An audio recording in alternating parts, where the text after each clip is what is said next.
एक बार जोरदार नारा लगाएंगे, भारत माता की, आम आदमी पार्टी, लड़ेंगे लड़ेंगे लड़ेंगे लड़ेंगे लड़ेंगे।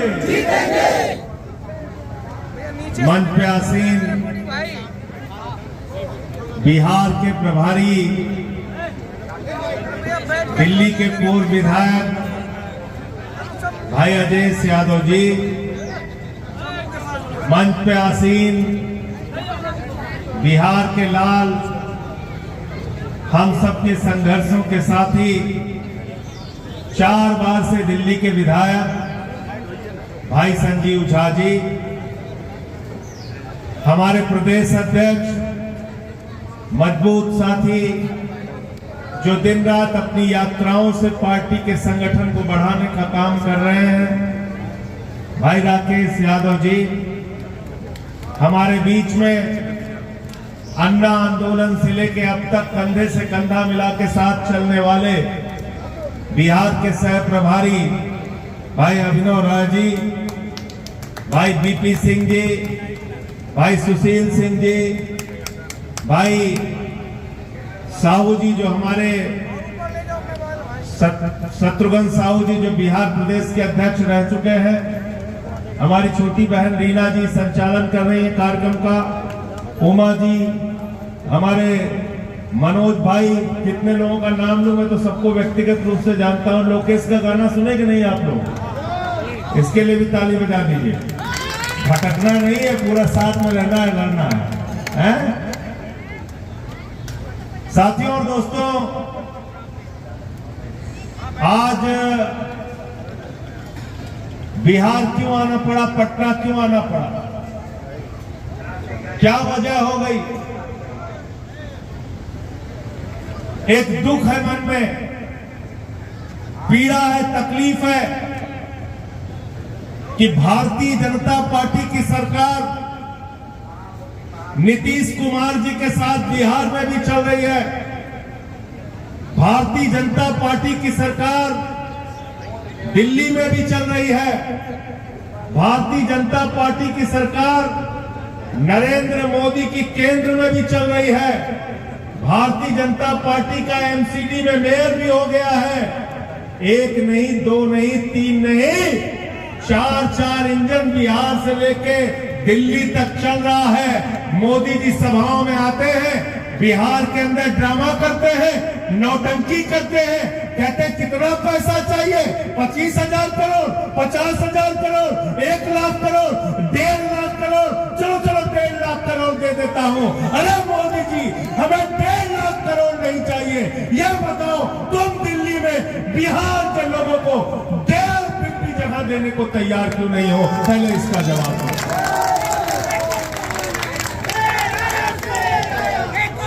40 साल पहले, 50 साल पहले कोई दरभंगा से, कोई मोतिहारी से, कोई मुजफ्फरपुर से, कोई पटना से, कोई भागलपुर से यहां से गया, दिल्ली में मेहनत किया, मजदूरी किया, अपने बच्चों को पढ़ाया, ऑटो चलाया, रिक्शा चलाया, किसी ऑफिस में छोटी मोटी नौकरी किया और बड़ी मुश्किल से उसने अपनी एक झुग्गी तैयार की, अपना एक छोटा सा घर तैयार किया। उस घर के ऊपर बुलडोजर चलाने का काम भारतीय जनता पार्टी ने किया है। मैं बिहार के लोगों आपसे कहने के लिए आया हूं, मेरे भाइयों, जिन्होंने आपके घरों पे बुलडोजर चलाया, उनकी राजनीति पे बुलडोजर चलाने का काम आपको करना है। और राजनीति पे बुलडोजर कैसे चलेगा? राजनीति पे बुलडोजर कैसे चलेगा? ये जो तस्वीर है बाबा साहब के सामने, इनके दिए हुए अधिकारों से राजनीति पर बुलडोजर चलेगा भारतीय जनता पार्टी की। वो अधिकार क्या है जो बाबा साहब डॉक्टर भीमराव अंबेडकर ने भारत के संविधान में लिखा? हर आदमी को वोट देने का अधिकार, और चपरासी हो या राष्ट्रपति, सबका वोट एक गिना जाएगा, 2 वोट गिना नहीं जाएगा। इसी वोट के अधिकार से बुलडोजर चलाना है। इसी वोट के अधिकार से भारतीय जनता पार्टी की राजनीति को खत्म करना है। आप इतना भेदभाव करते। चुनाव के पहले दिल्ली में संसद के अंदर बीजेपी के राष्ट्रीय अध्यक्ष खड़े होकर बोल रहे थे। उन्होंने कहा यहां पे बांग्लादेशी आ गए हैं। मैंने कहा आप तो बिहार के लोगों का वोट कटवा रहे हैं, यूपी के लोगों का वोट कटवा रहे हैं, पूर्वांचल के लोगों का वोट कटवा रहे हैं। उन्होंने कहा ये सब के सब बांग्लादेशी हैं। मैंने उसी समय सदन में खड़े होकर कहा था भारतीय जनता पार्टी के राष्ट्रीय अध्यक्ष महोदय को कि तुम्हारी हिम्मत कैसे हुई हमारे बिहार, यूपी, पूर्वांचल के लोगों को बांग्लादेशी कहने की। सुना था नहीं सुना था? बताओ, सुना था कि नहीं सुना था? मैंने कहा था तुम्हारी हिम्मत कैसे हुई हमारे यूपी, बिहार के लोगों को बांग्लादेशी कहने की। साथियों और दोस्तों, आज दिल्ली में दुश्मन देश की नागरिक की तरह बिहार के लोगों के साथ व्यवहार किया जा रहा है। पिछले कई महीने से लगातार जब से बीजेपी आई है, चुन चुन के जहां पे बिहार, यूपी, पूर्वांचल के लोग रह रहे हैं वहां बुलडोजर चलाया जा रहा है, उनके दुकानों को तोड़ा जा रहा है, उनके मकानों को तोड़ा जा रहा है। इसलिए मैं पूछना चाहता हूं भारतीय जनता पार्टी के नेताओं से, बिहार में रह के बड़ी बड़ी बातें करते हो, दिल्ली में जाके बड़ी बड़ी बातें करते हो, ठीक कहा संजीव भाई ने, जाके झुग्गियों में रुकने की नौटंकी करते हो और चुनाव जीतने के बाद गरीब के घर पे बुलडोजर चलाने का काम करते हो। अगर हिम्मत है तो आज मोदी के खिलाफ, बीजेपी के खिलाफ बिहार के नेताओं को बोलना चाहिए और यहाँ के मुख्यमंत्री नीतीश कुमार को कहना चाहिए बिहारी भाइयों पर बुलडोजर रोको, वरना हम सरकार तुम्हारे साथ नहीं चलाएंगे। ये साहस, ये हिम्मत नीतीश कुमार जी को दिखाना चाहिए। लेकिन चारों तरफ खामोश, चारों तरफ चुप्पी है, चारों तरफ खामोशी है, क्योंकि आज एक तानाशाह सरकार देश के अंदर चल रही है, नरेंद्र मोदी जी की सरकार, और बिहार के अंदर दूसरी तानाशाह सरकार चल रही है, बीजेपी जेडीयू की सरकार। रोजगार मांगने के लिए नौजवान सड़क पे आता है, उसको लाठियों से पीटा जाता है। मैं नीतीश कुमार जी आपसे कहना चाहता हूं, मैं बिहार की सरकार से कहना चाहता हूं, अरे आप लोग तो आंदोलन से निकले हुए लोग हैं। ये लोकनायक जयप्रकाश नारायण की धरती है। यहाँ के छात्रों ने, यहाँ के नौजवानों ने आपातकाल के खिलाफ अपना कॉलेज, अपना स्कूल छोड़ के जेलों को भरने का काम किया था और देश से आपातकाल को मिटाने का काम किया था। यह है बिहार के लोगों का इतिहास। लोकनायक जयप्रकाश नारायण की धरती के लोगों को, इस धरती पे जहां डॉक्टर राम मनोहर लोहिया ने अपनी राजनीति की, इस धरती पे जहां बड़े से बड़े समाजवादी नेताओं ने अपनी राजनीति की, मधुलिमे जी ने अपनी राजनीति की, इस धरती पर जहां कर्पूरी ठाकुर जी मुख्यमंत्री रहे, जो 2 बार मुख्यमंत्री रहने के बावजूद उनके पैरों में जो जूते होते थे वो 3 जगह से सिले रहते थे। ये सिद्धांतों की, उसूलों की ये वो धरती है, क्रांतिकारियों की, जिन्होंने देश के लिए अपने प्राणों की आहुति दी और जब भी अत्याचार हुआ, अन्याय हुआ, उसके खिलाफ मिलकर लड़ने का काम किया। और मुझे याद है जब अन्ना का आंदोलन चल रहा था, बिहार के हर जिले में आंदोलन चल रहा था, हर गांव, हर शहर में आंदोलन चल रहा था। मैं उस वक्त भी पटना आया था। इसलिए आपसे कहने के लिए आया हूं, आज इनके झूठ का मुकाबला करना है। आज भारतीय जनता पार्टी की जो राजनीति है वो देश में नफरत फैला के, भाई से भाई को बांट के आपके मुद्दों को पीछे धकेलना चाहते हैं। आज शिक्षा पे बात नहीं करती बीजेपी। 8% सरकारी स्कूल बिहार के अंदर बंद हो चुका है, उसके बारे में बात नहीं करते। आज बिहार के अंदर कानून व्यवस्था की हालत बद से बदतर होती जा रही है, उसके बारे में बात नहीं करते।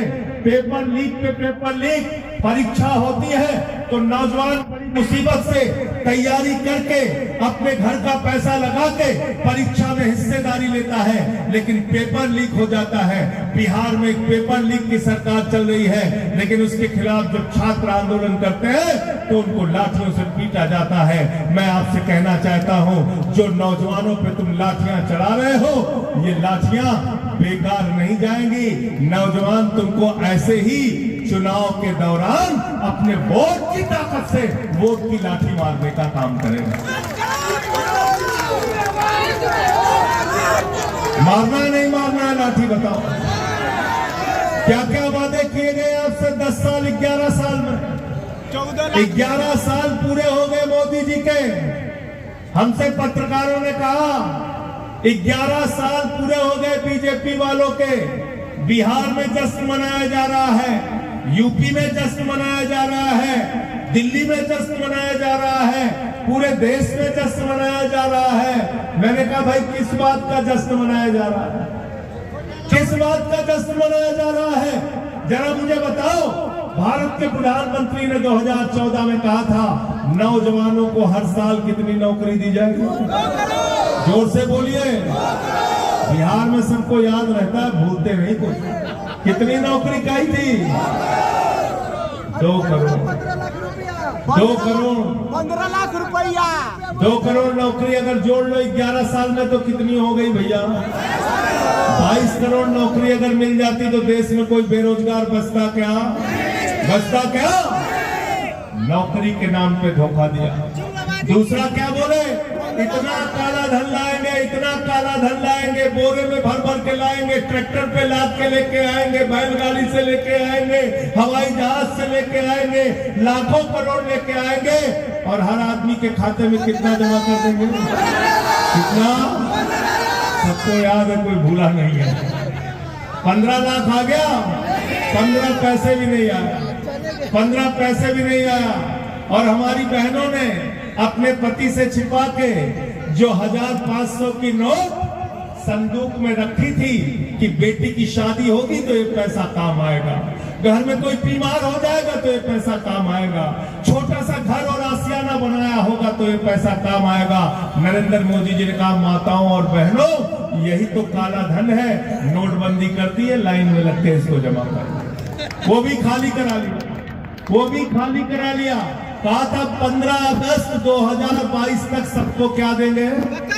क्या देंगे? सबको याद है।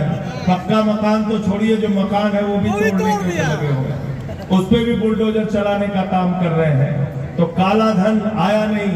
महंगाई पे तो ऐसे ऐसे भाषण देते थे, कहते थे 30 रुपए में पेट्रोल हो जाएगा, 20 रुपए में डीजल हो जाएगा, पता नहीं क्या क्या बोलते। बेटियां बचाओ, बेटियां बचाने का क्या क्या बोलते थे। महंगाई आसमान पे पहुंच गई। आज 250 रुपए किलो दाल इस शासन में बिका, 300 रुपए का सरसों का तेल बिका, टमाटर महंगा बिका, महंगाई आसमान पे पहुंच गई। एक भी वादे पर भारतीय जनता पार्टी खरी नहीं उतरी और रोजगार देने के नाम पर भारत माता के साथ विश्वासघात करने का काम भारतीय जनता पार्टी ने किया। और जब वो विश्वासघात किया था, मुझे याद है बिहार के नौजवानों ने सड़कों को जाम करके कहा था हमको अग्निवीर योजना नहीं चाहिए, सेना में पुरानी बहाली होनी चाहिए। होनी चाहिए कि नहीं होनी चाहिए? अग्निवीर योजना क्या है? 4 साल की नौकरी, 4 साल की सेना में नौकरी। पहले हमारा जवान जाता था बिहार का, यूपी का, हरियाणा का, राजस्थान का, सेना में भर्ती होता था, सुबह उठ के वर्जिश करता था और जरूरत पड़ने पर भारत माता के लिए अपने प्राणों की आहुति देता था। 17 साल 20 साल सेना में नौकरी करता था। मोदी जी ने कहा सिर्फ 4 साल आपको नौकरी मिलेगी। 4 साल की नौकरी दिया, 3 साल सेना की भर्ती कम कर दिया। 1,80,000 सैनिक आज भारतीय सेना में अगर कम है तो वो गद्दारी किसी और ने नहीं, भारतीय जनता पार्टी ने किया है। जो गद्दारी की बात कर रहे थे, ये है देश के साथ गद्दारी, ये भारत माता के साथ गद्दारी। और मोदी जी कहते हैं अग्निवीर योजना बहुत अच्छी है, अग्निवीर बहुत अच्छी है, अग्निवीर योजना बहुत अच्छी है। तो मैं आपसे कहना चाहता हूं, अगर अग्निवीर योजना बहुत अच्छी है तो अमित शाह के बेटे को अग्निवीर बनाओ, उसको सेना में भर्ती करके भेजो।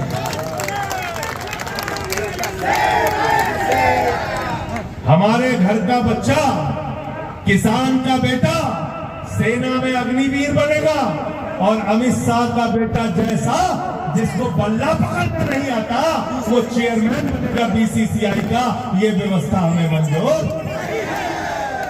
बिहार के नौजवानों को भी सेना की 17 साल 20 साल की जैसे पहले बहाली थी वही बहाली होनी चाहिए। ये अग्निवीर योजना नहीं होनी चाहिए। अभी देश के ऊपर एक आपत्ति आई, एक मुसीबत आई। पहलगाम के अंदर हमारे बहनों के सिंदूर उजाड़ दिए गए। आतंकवादियों ने उनके पति को गोली मार दी, उनके परिवार के लोगों को गोली मार दी। उसके जवाब में भारत की सेना ने ऑपरेशन सिंदूर शुरू किया, पाकिस्तान के 9 आतंकी ठिकानों को बर्बाद कर दिया, 21 आतंकी ठिकानों की जानकारी दी और कहा कि हम इस पर टारगेट कर रहे हैं। पीओके को कब्जा करने का भारत के पास सबसे बड़ा मौका था। बलूचिस्तान को पाकिस्तान के नक्शे से मिटाया जा सकता था, लेकिन भारत के प्रधानमंत्री नरेंद्र मोदी ने ट्रंप की धमकी पर सीज फायर की घोषणा करके भारत माता के साथ और देश के साथ धोखा देने का काम किया। यह हिसाब हम मांगेंगे बिहार के चुनाव में। इनसे पूछेंगे कि जब भारत की सेना बहादुरी से लड़ रही थी तो आपने उस वक्त सीज फायर क्यों किया? और क्या कह रहा है ट्रंप? 12 बार कह चुका है, 1-2 बार नहीं। कहने लगा हमने व्यापार बंद करने की धमकी दी और दोनों देश की लड़ाई रुकवा दी। कह रहा है पाकिस्तान और भारत दोनों महान देश हैं। अरे हम तो महान देश है, लेकिन पाकिस्तान कहां से महान देश हो गया? मोदी इसका जवाब क्यों नहीं देते, क्यों नहीं बोलते? 12 बार कह चुका। तो मैंने कहा कि भैया एक चीज ये बताओ, अमेरिका वालों का कोई पाकिस्तान के साथ तो व्यापार है नहीं। जो व्यापार है वो हिंदुस्तान के साथ है, और हिंदुस्तान के साथ जो व्यापार है वो अडानी का व्यापार है। अपने एक दोस्त के व्यापार को बचाने के लिए देश के स्वाभिमान को गिरवी रखने वाले प्रधानमंत्री को देश कभी माफ नहीं करेगा। गलत तो नहीं कह रहा हूं? गलत तो नहीं कह रहा हूं? हर चीज में सिर्फ व्यापार, सिर्फ फायदा, निजी फायदा, सब कुछ चंद लोगों को देने का काम। आज सामाजिक न्याय पे हमारे पत्रकार बंधु मुझसे सवाल पूछ रहे थे, कह रहे थे जाति जनगणना पे आपकी क्या सोच है? मैंने कहा जाति जनगणना होनी चाहिए, पता चलना चाहिए कि पिछड़ा वर्ग के कितने लोग हैं, पिछड़ा वर्ग के कितने लोग हैं, दलित कितने हैं, महादलित कितने हैं, आदिवासी कितने हैं। लेकिन भारतीय जनता पार्टी पे भरोसा मत करना, ये जाति जनगणना नहीं कराएंगे। ये वो पार्टी है जो आरएसएस की कोख से पैदा हुई है, और आरएसएस वो संगठन है जिसने 100 सालों में एक भी अपना प्रमुख पिछड़ा नहीं बनाया, अति पिछड़ा नहीं बनाया, दलित नहीं बनाया, महादलित नहीं बनाया, आदिवासी नहीं बनाया। जो संगठन बड़े वंचित शोषित वर्ग का विरोधी है वो कभी जाति जनगणना नहीं कराएगा। मैं ये कहना चाहता हूं। और दूसरी बात, आरक्षण तो सारे विभाग में खत्म कर रहे हैं। सारी सरकारी विभाग को किसको दे रहे हैं? किसको दे रहे हैं? बिजली किसको दे रहे हैं? पानी किसको दे रहे हैं? सड़क किसको दे रहे हैं? पोर्ट किसको दे रहे हैं? एयरपोर्ट किसको दे रहे हैं? कोयला किसको दे रहे हैं? जमीन किसको दे रहे हैं? आकाश किसको दे रहे हैं? पाताल किसको दे रहे हैं? तो आकाश से लेके पाताल तक नरेंद्र मोदी जी के लिए उनका सिर्फ एक ही दोस्त है, मोदी जी इंडिया के लिए काम नहीं करते, अडानी के लिए काम करते हैं। याद रखना।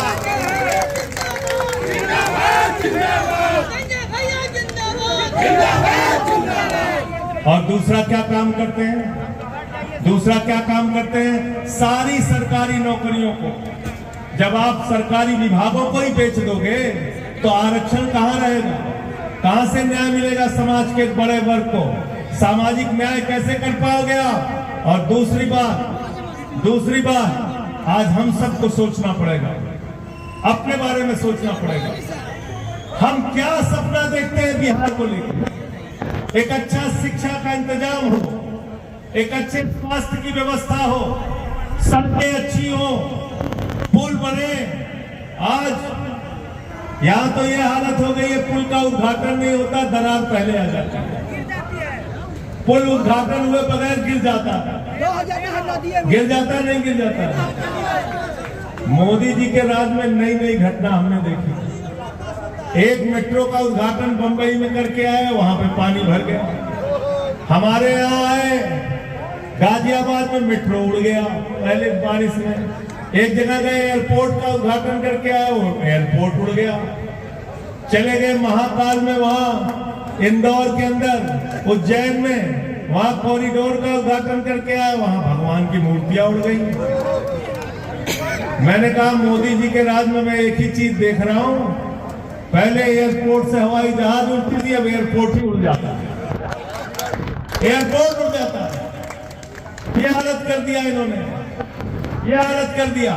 हाँ, एक बात मैं कह सकता हूं मोदी जी के बारे में, भाषण बहुत अच्छा देते हैं, भाषण बहुत अच्छा देते हैं। अभी ऑपरेशन सिंदूर खत्म नहीं हुआ था, ऑपरेशन सिंदूर जारी है। उसके पहले ही एक जगह गए, कहने लगे हमारे नस नस में सिंदूर बह रहा है, गर्म हुआ है।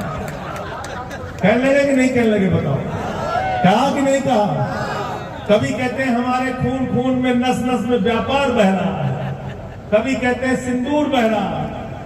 अच्छा भाई, सिंदूर बह रहा है आपके नस नस में, आप बताइए, आपने सेना के अधिकारी वाली फोटो खिंचवा ली, चश्मा लगा लिया, एयरफोर्स के अधिकारी बन गए, तो मैंने वो फोटो दिखा के पूछा कि मोदी जी आप बताइए, आप ब्रिगेडियर हैं, कर्नल हैं, सेना अध्यक्ष हैं, वायुसेना अध्यक्ष हैं, क्या है आपके चमचे आपकी फोटो लगा के वोट मांगने का काम सेना के नाम पे क्यों कर रहे हैं? इसका जवाब दो मोदी। होमगार्ड है, ये कह रहे हैं होमगार्ड है, ऐसे मत बोला, होमगार्ड नहीं है।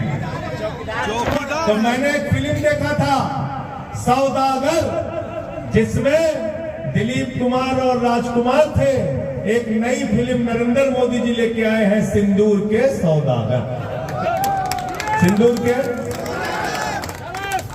आज बिहार के लोगों के ये सवाल हमको नहीं पूछना चाहिए कि 200 किलोमीटर अंदर पाकिस्तान के आतंकवादी कैसे घुस गए, कैसे हमारे बहनों के सिंदूर उजाड़े गए, कैसे आज तक आपने उन आतंकवादियों की ना तो उनको मौत के घाट उतारा, ना उनकी गिरफ्तारी की, और अभी वो खूंखार आतंकवादी घूम रहे हैं। उसके पहले ही उन्होंने घोषित कर दिया कि हम तो पूरे देश में ऑपरेशन सिंदूर के नाम पे वोट मांगेंगे। ये कौन सी पार्टी है मेरे दोस्तों? ये कौन सी पार्टी है?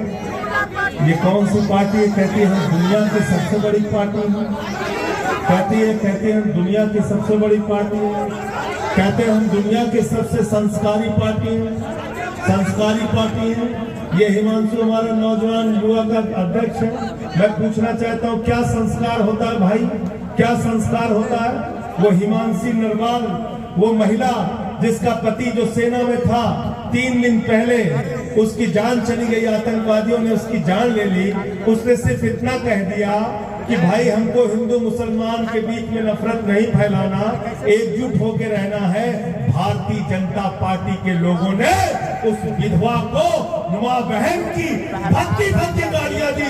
इन लोगों से आपको हिसाब करना होगा। अगर तुम इनको मानते हो ये देशभक्त है तो इनके साथ खड़े होना, अगर तुम इनको मानते हो कि ये गद्दार है देश के तो इनके खिलाफ खड़े होना। मैं ये कहने के लिए आपसे, सेना की हमारी बेटी, भारत के सेना की बहादुर बेटी सोफिया कुरैशी, उसके लिए भारतीय जनता पार्टी का मंत्री विजय शाह कहता है वो आतंकवादी की बहन है। क्या कहता है? क्या कहता है? किसके लिए कहता है?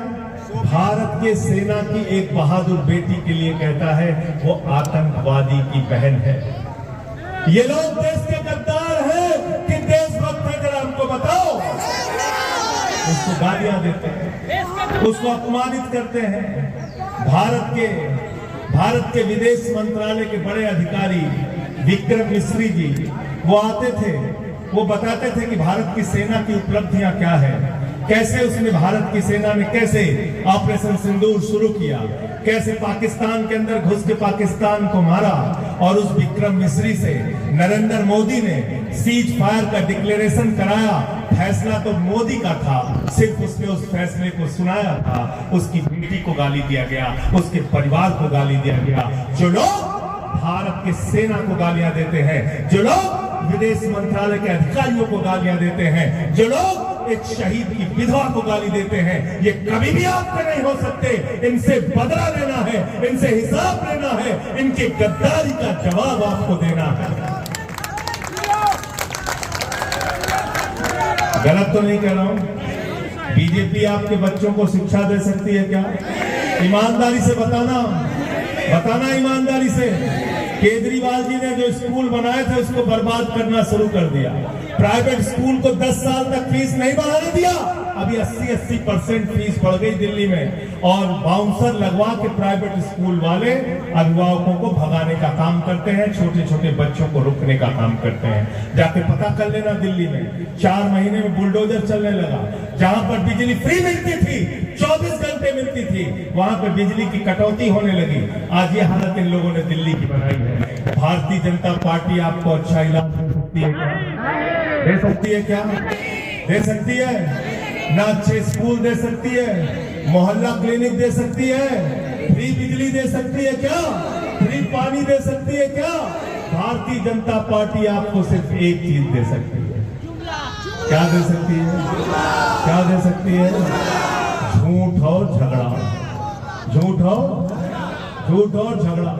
हिंदू मुसलमान के बीच में झगड़ा कराओ, हिंदू मुसलमान के बीच में झगड़ा कराओ, मराठी गैर मराठी के बीच में झगड़ा कराओ, मराठी गैर मराठी के बीच में झगड़ा कराओ, जाट गैर जाट के बीच में झगड़ा कराओ, दिल्ली में झगड़ा कराओ, पूरे देश में झगड़ा कराओ, हिंदू मुसलमान का झगड़ा कराओ, हिंदू सिख का झगड़ा कराओ, हिंदू ईसाई का झगड़ा कराओ, हिंदू का झगड़ा कराओ। इसलिए मैंने भारतीय जनता पार्टी का नाम बदल के भारतीय झगड़ा पार्टी रख दिया।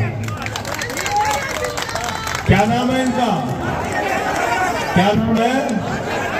आपके मोहल्ले में आ जाए तो सावधान हो जाना।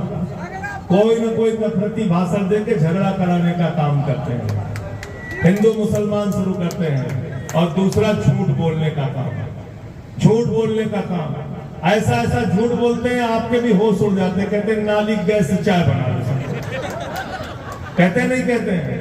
हमारे यहाँ गए खलीलाबाद में, संत कबीर नगर में, कहने लगे बाबा गुरु नानक देव जी, बाबा संत कबीर जी, बाबा गोरखनाथ जी एक साथ मीटिंग करते थे। उनके जीवन में 100 साल का अंतर है। तो कुछ भी नरेंद्र मोदी जी बोल देते हैं, कुछ भी बोल देते हैं। ये लोग झूठ बोलने की फैक्ट्री है, ये झगड़ा कराने की फैक्ट्री है। ये आपके बच्चों को अच्छा भविष्य नहीं दे सकते, ये आपके लोगों को रोजगार नहीं दे सकते, ये आपके घरों को उजाड़ सकते हैं, आपके घरों को बसा नहीं सकते। इनसे याद रखना। और आम आदमी पार्टी का क्या संदेश है?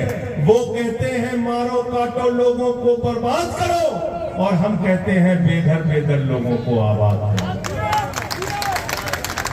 ये हमारी राजनीति का हिस्सा है, ये राजनीति का हिस्सा है। और हिंदू धर्म की बात करते हैं। क्या है हिंदू धर्म? हिंदू धर्म कहता है वसुदेव कुटुंबकम, पूरा विश्व हमारा परिवार है। हिंदू धर्म की रामचरितमानस की चौपाई क्या कहती है? सब नर करहि परस्पर प्रीति, सारे लोग आपस में प्यार से रहें। हिंदू धर्म में पूजा खत्म करने के बाद प्रभु से हम लोग प्रार्थना करते हैं, धर्म की जय हो, अधर्म का नाश हो, प्राणियों में सद्भावना हो, विश्व का कल्याण हो। और भाजपाई क्या प्रार्थना करते हैं? प्राणियों में दुर्भावना हो। करते नहीं करते? तो हमें कौन सा सद्भावना वाला धर्म मानना है, प्रेम वाला धर्म मानना है। हमें बाबा साहब का संविधान मानना है और मोदी जी से कहना है कि हमको बराबरी का हक बाबा साहब के संविधान से मिलता है। ये देश किसी नरेंद्र मोदी और नीतीश कुमार के फरमान से नहीं चलेगा, बाबा साहब के संविधान से चलेगा।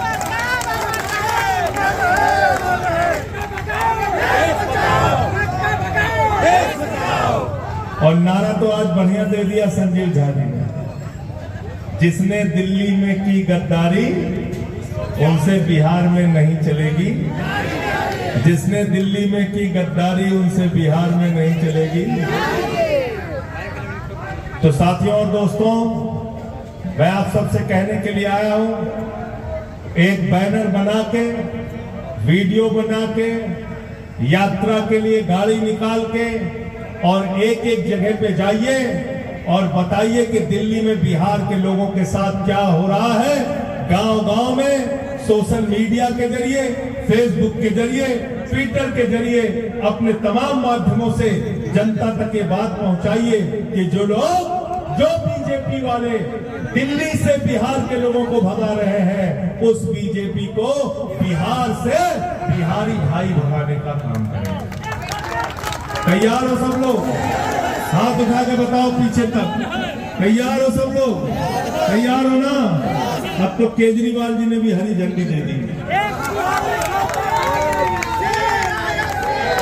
देखो हम भी प्रभारी रहे बिहार के, हम भी प्रभारी रहे बिहार के, संजीव झा भी प्रभारी रहे बिहार के, लेकिन चुनाव लड़वाने का सौभाग्य किसको मिला? किसको मिला? आगे आ जाओ। बहुत इन्होंने परिश्रम करके, मेहनत करके आज इन्होंने फैसला कराया कि बिहार के अंदर चुनाव होगा। और केजरीवाल साहब ने कह दिया है कि हमारे कार्यकर्ता जुट जाए, मेहनत से एक एक जगह पे तैयारी करें और सभी सीटों के ऊपर मजबूती के साथ आम आदमी पार्टी बिहार का चुनाव लड़ेगी और हम लोग अपनी ताकत को दिखाने का काम करेंगे। केजरीवाल जी का शिक्षा का मॉडल, स्वास्थ्य का मॉडल, आम आदमी पार्टी का जो मॉडल है उसको जनता तक पहुंचाने का काम हम लोग करेंगे। आप सबका हृदय से बहुत बहुत आभार, बहुत बहुत स्वागत और अभिनंदन। इतनी गर्मी में भी आप लोग यहाँ पे जमे हुए हैं, डटे हुए हैं। और मैं ये बात बार बार कहता हूँ कि बिहार में हमारी संख्या कम है कि ज्यादा है, ये ज्यादा महत्वपूर्ण नहीं है, लेकिन इसमें से कोई भी आदमी भगौड़ा नहीं है, कोई भागने वाला। लाठी खाना होगा तो लाठी, जेल जाना होगा तो जेल, मुकदमा लिखवाना होगा तो मुकदमा। ऐसे लाठी, मुकदमे और जेल से हम लोग डरते नहीं हैं, अपने जूते के नीचे रखते हैं। गलत तो नहीं कह रहा हूँ? गलत तो नहीं कह रहा हूँ? ये संजीव झा घसीटे गए हमारे साथ कई बार। संजीव झा ये मारे गए, घसीटे गए कई बार हमारे साथ, और पकड़ के हमको जेल में डाल दिया बिना किसी मामले के। 6 महीने जेल में मुझे रखा, मैं 6 महीने जेल में रहा। मैं वहाँ पे म्यूजिक क्लास था, वहाँ जाके आराम से गाना गाता था, टीवी लगी थी, टीवी देखता था, आराम से सोता था, क्रांतिकारियों के बारे में पढ़ता था। तो भगत सिंह जी की एक किताब मिली, भगत सिंह जी की एक किताब मिली, वो लाइन उसमें जो लिखी थी, आज वही लाइन पढ़ के आपके बीच से जाना चाहूंगा। भगत सिंह को जब फांसी की सजा हो गई, उनका भाई उनसे मिलने के लिए आया, कुलतार सिंह जी उनसे मिलने के लिए आए। जब उनसे मिलने के लिए आए तो कुछ मायूस थे, मायूस होकर वहां से जब वो गए तो भगत सिंह ने उनको चिट्ठी लिखी, पत्र लिखा अपने भाई को। सोचिए, उनको फांसी हो चुकी थी, उसके बाद पत्र लिखा। उन्होंने लिखा कि आज तुम कुछ मायूस लग रहे थे, आज कुछ मायूस लग रहे थे, उन्हें ये फिक्र है। और एक लाइन लिखी उन्होंने लिखा कि उन्हें ये फिक्र है हरदम नया तर्जे जफा क्या है। जफा मतलब होता है अत्याचार। उन्हें ये फिक्र है हरदम नया तर्जे जफा क्या है। हमें भी शौक है देखे सितम की इंतहा क्या है, हमें भी शौक है देखे सितम की इंतहा क्या है। बहुत बहुत शुक्रिया, बहुत बहुत धन्यवाद। इंकलाब।